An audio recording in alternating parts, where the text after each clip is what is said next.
Good evening and salutations, my dear friends. Okay, so this meeting between Liesl, Dante, Lulu, and Laura just went tits up pretty much.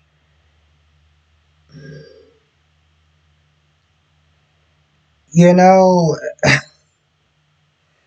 Liesl was out of line before, right? Smith is saying that she is Rocco's grandmother, and Britt is just as much of a mother to Rocco as much as Lulu is, right? Like she already crossed the line, right? But then it gets worse because I've been getting on Lulu as far as her not understanding that people can change, right? Like Brooklyn and Britt and Liesl and I can't remember anyone else, but I've been getting on her about that because I'm just like, your dad changed, your dad did something god awful to your mom. Carly changed, and she was the one that initially screwed over your relationship by hiring Brooklyn, right? But yet you're able to get past that, but not the whole Brooklyn thing, right? Up until today, I would have kept that same energy, but the thing what I didn't like about Liesl is that she didn't really change that much. She's not doing criminal shit, or at least that we know of. But what I didn't like about what she wound up doing today was, first of all, she started Snooki trying to make it seem like Lulu wasn't that much of a mother to to her child because she was in a coma and stuff. And it was something else that she said, but tried to kind of downplay the fact that she's an important figure in Rocco's life. And I'm like, girl, you're attacking the mother who you want to sit there and form a relationship with her son. How well do you think that's going to do, right? And so, Dante gets upset and, he's all like, oh, I'm going to arrest you and this, that, and the third. And long story short,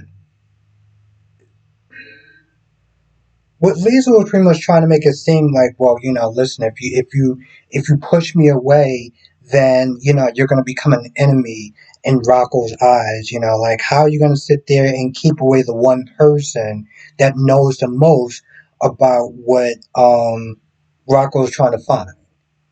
Like you're trying to manipulate them, like, well, you don't want to do that because if we do that, you're gonna alienate your son, and I'm the only person that knows the answers. It was sort of like the same thing where it's like when she had knowledge of Lulu's eggs and was like, well, if you arrest me, then I'm not going to sit there and give you the answers to where you can find the eggs. It was very similar, and it was just like you're gonna, you know what I'm saying? Like essentially, like you're trying to make it seem like, well, he won't get the answers he needs, and he's gonna be hurt, and it's gonna be your fault. Like, well, you gotta let me have a relationship with your son. And it felt like it felt very manipulative, and it felt like very old school Liesl. Because I remember she used to do things like that, not just the the um the example that I said, but just other stuff in general. So I'm just like, maybe Lulu kind of has a point as far as you didn't change that much. Now, Laura had to sit there and drop the hammer on her. Laura was like, yo, listen, you're not going to sit there and talk to my daughter like that. And pretty much just let it know, like, yo, listen, you're going to work with them on their terms. That is their child. That's not your child. That wasn't Britt's child. That is their child. And, this is when Lisa was like, I felt like she kind of lashed out because she's still grieving Britt. She's still grieving Brett. She probably never had any sort of counseling for that. And you can tell that she got very defensive and lashed out at them. And part of me is like, yeah, I want to feel bad for her because listen, no no parent should ever have to outlive a child. But that doesn't give you carte blanche to sit there and treat other people however you want. Like, girl, you need counseling, you need therapy for that. It's like if you really want to have a relationship with Rocco, you can't be going about it in this very twisted, lashing out, spiteful way. Like that's not cool. That's not gonna work.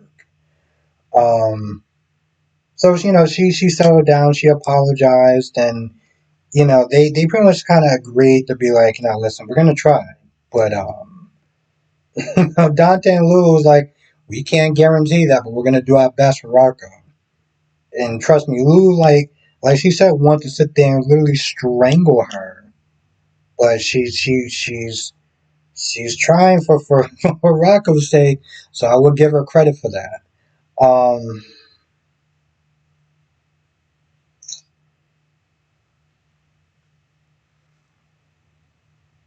Molly and Alexis, this conversation was a little kind of weird, right? Because I understood the basis of it. Like Alexis wants to sit there and try to sue for custody of Scout, and I think it's kind of I feel like it's out of pocket in a sense. Listen, we all know that Drew's a scumbag, right? He's done some scumbag stuff, but that does not mean that he doesn't have rights as a father. That does not mean that, right? I know a lot of people don't like Drew, so they probably want Alexis to even sue for Scout and take Scout, but that's not right. You may not like the guy, but at the end of the day, that is her father, right? And what she doesn't like is she doesn't like the fact that Drew is simply taking away Scout, the DC, away from her friends, away from her family, away from the people that she loved, starting in a new town, a new school, and everything like that because of him just getting away from people in Port Charles. So I get that level of opinion. But that's her opinion, right? Like at the end of the day, he gets to sit there and raise Scout how he sees fit. So he may have a different idea than what Alexis may have, than what Alexis may feel that Sam would have wanted. But at the end of the day, that's not your child. And you're trying to come up with all sorts of reasons to sit there and do that. And I just, listen, Drew may not be my favorite character, but I feel like that's just out of bounds. And so she's bouncing off ideas with Molly, but I felt like she was like asking for advice. I'm like, why are you asking advice for Molly? Girl, you know more than she does. Like, I understand that she wanted to bounce off ideas because maybe she felt like she was a little too emotional and Molly could be a little more objective. But Molly's the aunt, so how much more objective could she be than you? Like, part of this just seemed kind of off. I understand bouncing ideas, but part of it was just like, why are you asking her about if she have good chances of winning and you know more than she does, like that doesn't really make a lot of sense. It really doesn't. But okay. Um,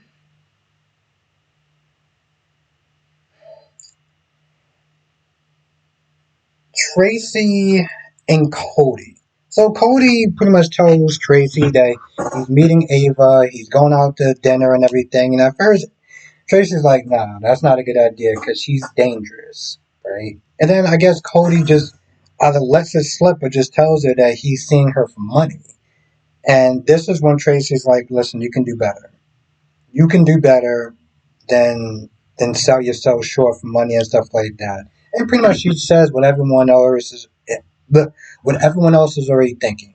That you have a very low opinion of yourself from probably past stuff that you did.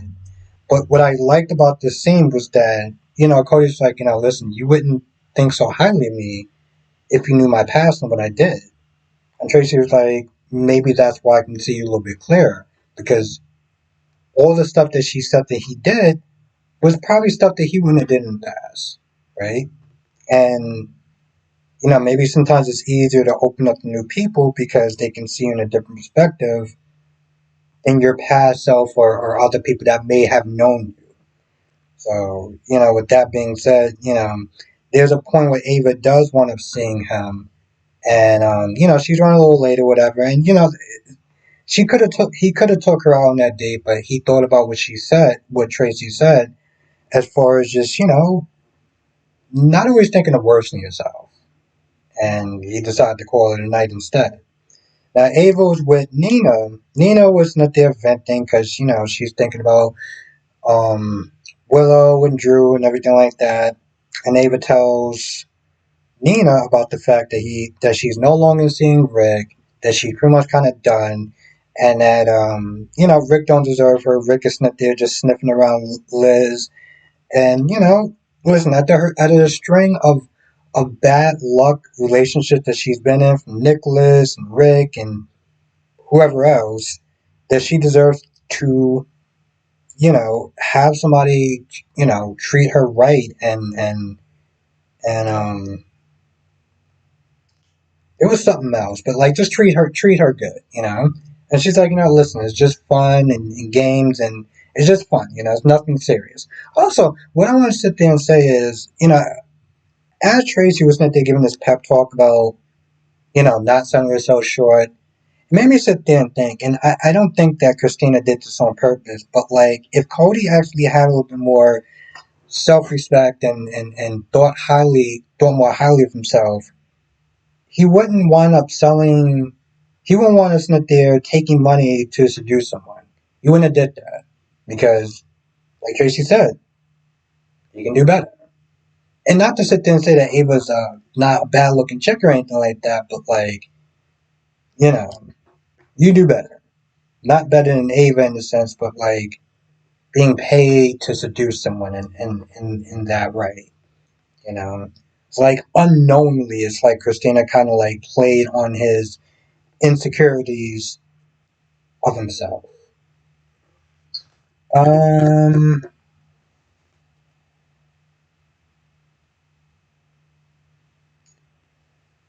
Britt leaves. Well, Britt, while the guy, I don't know this guy's name, was holding on to Britt's arm, um, Vaughn and Jocelyn comes up and asks for a hotel. So Britt, pretty much kind of just splits and everything, right? So she leaves, and the hell is gonna sit there and say the guy shows Vaughn and Jocelyn to the hotel. And, Vaughn starts doing some PDA, whatever, to kind of get him out the room. They sweep for bugs. And, they kind of get a layout of, like, the grounds and stuff like that so they can start working in the morning. And, they wind up sleeping on the same bed or whatever. But, Vaughn is like, hey, listen, man, is it cool for me to sleep on the bed? Like, I could sleep on the floor. Like, I don't want to make you uncomfortable. So, it's gonna happen. This romance is gonna wind up happening. Whether people think it's too soon or not, it's gonna happen. Um,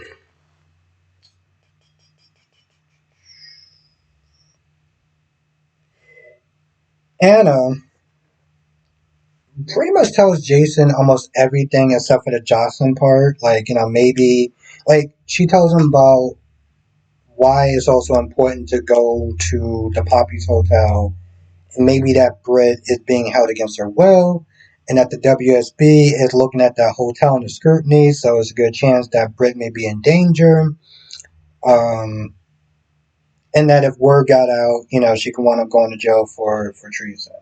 Now didn't tell she didn't tell Jason about Jocelyn, not not so much because she didn't want to get any more trouble, but because she knew that if Jason found out, he would have wound up telling Carly. But if he goes down there and he sees Jocelyn there, he discovers himself, then it can kind of cover her ass a little bit. Because I mean, Jason already was planning on going down there because of Britt. So it's just a coincidence of seeing Jocelyn. Not that it would matter to Jack, because if he is pissed off, he may sit there and try to send her ass to jail anyway. Now Jack is with Carly, and the only thing that Jack says is that he may be out of commission for a little bit because he's doing WSB spy work and stuff. And she's like, "Oh, okay, that's good. I thought you was gonna tell me something that was gonna directly affect me." You saw the guilt a little bit in his eyes, right?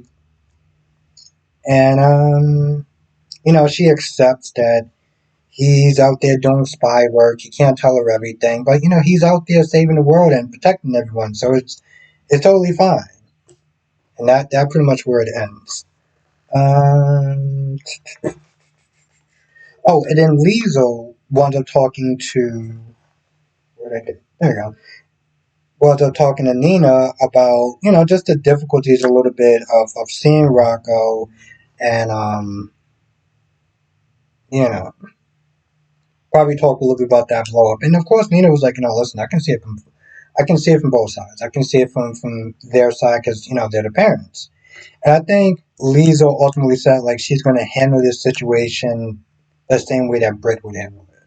So again, I'm kind of just like, I mean, don't get me wrong. Brooklyn has definitely changed. Carly has changed, and I really do feel like she needs to recognize that. And Britt did change. I don't know if she reverted back. I don't know what the hell she's doing it. I don't know if it's against the will.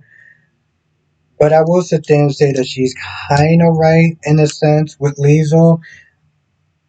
Maybe not on the whole, taking over the world thing, but definitely some of those traits that she was doing today. Anyway, I feel like that's about it. Um, Hopefully, I can finish everything in time and I can wind up doing a live stream. I'm not sure what time if I do, but I will post it. I will post the time of when I'm going to come on and let y'all know. So there's more stuff that I probably missed that we gotta talk about. Plus, I saw the previews, so we're gonna talk about that as well. And so yes, I will sit there. For now, I'm sit there and say I'm still on time. So for now, I'm gonna sit there and say I'm streaming tonight.